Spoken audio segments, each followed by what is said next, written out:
ఈ దేవుడి నైవేద్యంలో ఉప్పు ఉండదు. ఇంతకు ఎవరా దేవుడు? ఏంటి అనే విశేషాలు ఇప్పుడు మనం తెలుసుకుందాం. ఈ ఆలయంలో ఉప్పును ఆలయం లోపలికి అనుమతించరు మరియు దానిని ఈ ఆహార తయారీలోనూ ఉపయోగించారు. ఎందుకంటే ఈ స్థలంలో ఉప్పు లేకుండా ఆహారం తీసుకుంటానని స్వామి వాగ్దానం చేశారట.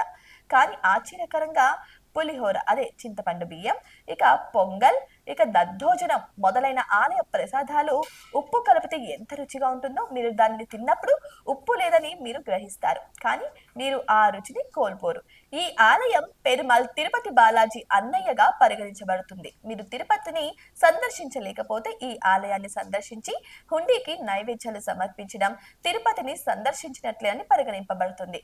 ఈ ఆలయం విష్ణువు యొక్క 108 దివ్య దేశాల ఆలయాల్లో ఒకటి. ఒప్పిలియప్పన్ కోవిల్ తమిళనాడు కుంభకోణం నుంచి 5 కిలోమీటర్ల దూరంలో ఉంటుంది ఈ ఆలయం.